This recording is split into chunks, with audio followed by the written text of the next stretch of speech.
Ayer le hablaba sobre no desde el lunes, sobre este reportaje publicado en el periódico estadounidense The New York Times, en donde a través de una investigación se puede concluir que grupos de la delincuencia organizada en México utilizan munición calibre 50. La Barrett, esta ametralladora letal, utiliza este calibre que fueron fabricados en una planta del ejército de los Estados Unidos, así como lo escucha. Señala el reportaje que los cartuchos son producidos en Lake City Army Ammunition Plant y han sido contrabandeados a través de la frontera, usados en contra de civiles, de policías y de Fuerzas Armadas en territorio mexicano. Esta empresa que fabrica estas municiones, pues está a cargo el gobierno de los Estados Unidos. Sería imposible que estas municiones llegaran a territorio nacional sin la colusión y participación de autoridades de los Estados Unidos. Estamos hablando a niveles muy altos. Javier Schute, abogado penalista y socio fundador de Desarma México, férreo combatiente en contra del contrabando de armas de los Estados Unidos a nuestro país. Te agradezco mucho que nos acompañes esta tarde. ¿Cómo estás, Javier?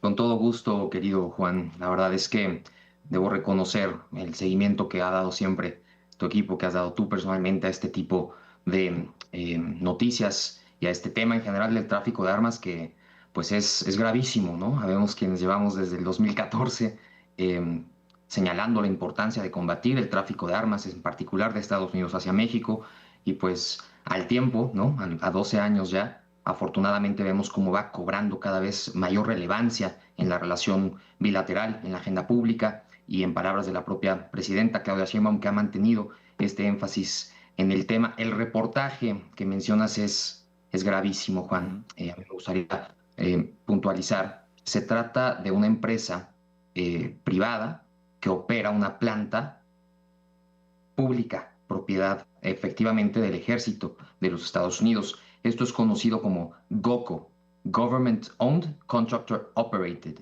Y en el reportaje del New York Times, junto con un consorcio internacional de periodismo de investigación, se da a conocer que se permitió la venta de las balas Barrett calibre 50 a particulares fabricadas en este lugar, de Lake City.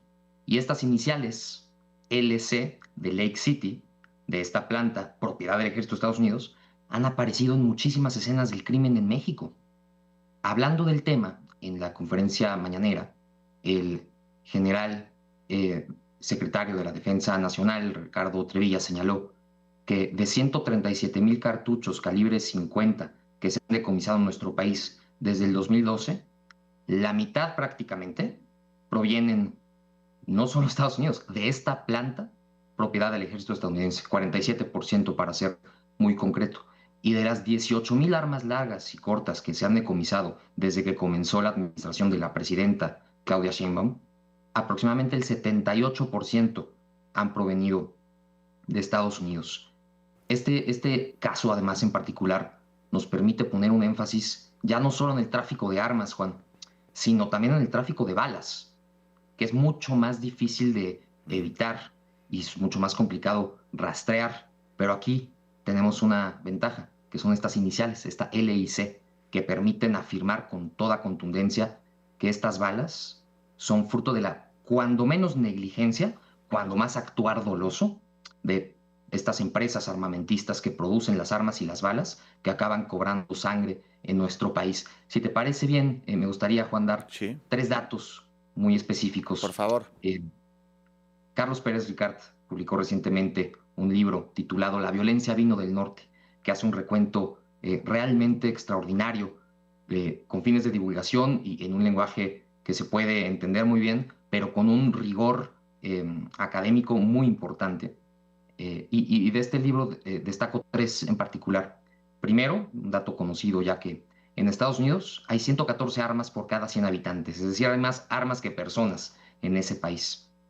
Segundo, que durante 20 años, la estimación más precisa que se tiene con modelos científicos y académicos que utilizan la econometría, en particular uno de la Universidad de San Diego, se estima que son 145,000 armas anuales que se trafican de Estados Unidos a nuestro país durante los últimos 20 años.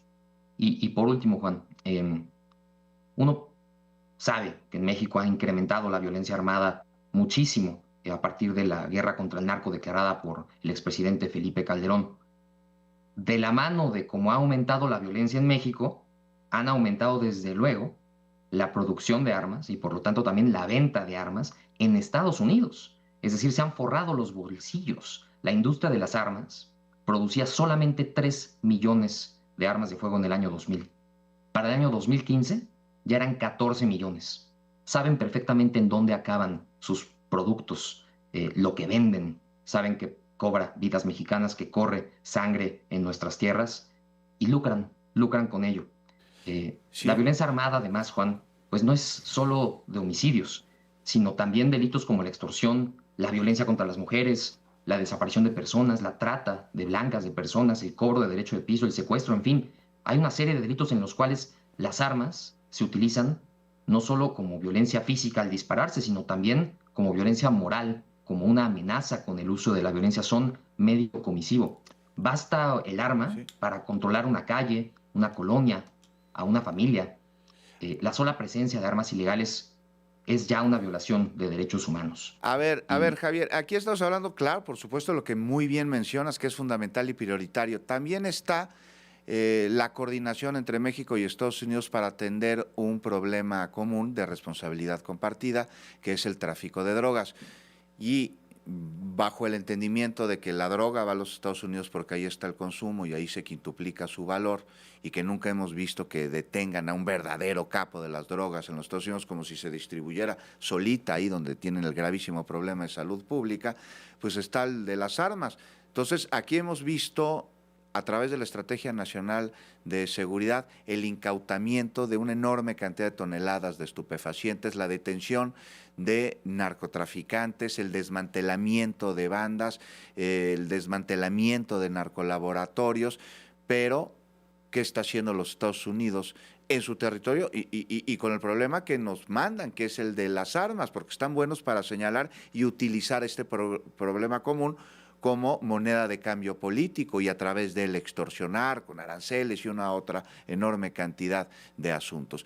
Pero si realmente hubiera voluntad para detener el tráfico de drogas en los Estados Unidos, no solo arrestarían a los narcotraficantes allá y detendrían a las organizaciones que lo trafican, sino evitarían que esas armas que ellos producen y fabrican, e incluso en instalaciones del ejército estadounidense, llegaran a nuestro país, porque eso arma a los grupos de la delincuencia. Nos quedan 3 minutos, Javier. No sé tú qué opinas. importantísimo, Juan. Mejor dicho, imposible esto que mencionas.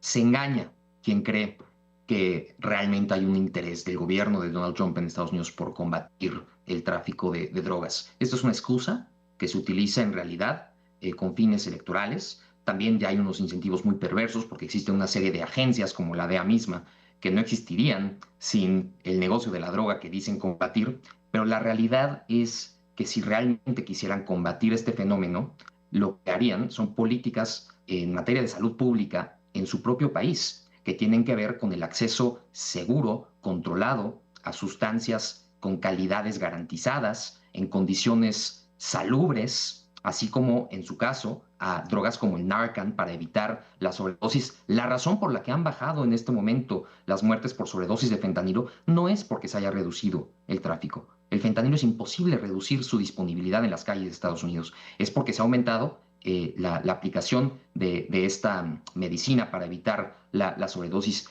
Este punto de que las armas y las drogas son dos caras de la misma moneda, son dos lados del mismo circuito, es fundamental. El dinero de la droga compra armas. Esto ocurre en Estados Unidos donde se distribuyen las drogas. Este dinero se lava. Estas armas son las que permiten seguir traficando droga y todo este flujo ocurre en sentidos opuestos en la frontera norte de nuestro país. Y por esta razón, cualquier discurso que se limite a exigir que México haga más contra las drogas, pero que guarde silencio cómplice sobre las armas, es incompleto, es deshonesto y no solo esto, hay que recordar que en Estados Unidos la segunda enmienda se ha tergiversado por completo. Cuando se crea, no existían armas como el Barrett calibre 50, no existían rifles de altísimo poder como los que hoy circulan en aquel país y que llegan al nuestro y a manos de los cárteles de la droga. Y se ha convertido en la bandera de la Asociación Nacional del Rifle en Estados Unidos, que financia campañas sobre todo republicanas y que pues defiende los intereses de esta industria que han sido los únicos ganadores en pesos y centavos, en dólares y centavos, de la guerra que ha ocurrido en nuestro país. En Así este es. sentido, Juan, la responsabilidad es bilateral y la solución también tiene que serlo. Me parece que esto lo tiene clarísimo el gobierno de la presidenta Claudia Sheinbaum y ya es hora de que lo tengan también de aquel lado de la frontera. Así es, ya es hora de que lo asuman su responsabilidad del otro lado de la frontera. Y bien mencionas esta enmienda que arma a los estadounidenses, es retrógrada y totalmente fuera de actualidad el día de hoy, a como se escribió. Javier Chute, abogado, muchísimas gracias por habernos acompañado. Te mando un abrazo muy fuerte. Dale uno a tu hermana María de mi parte. Claro que sí, siempre con gusto, un abrazo fuerte de regreso y le mandaré a María desde luego su abrazo. Gracias, volvemos.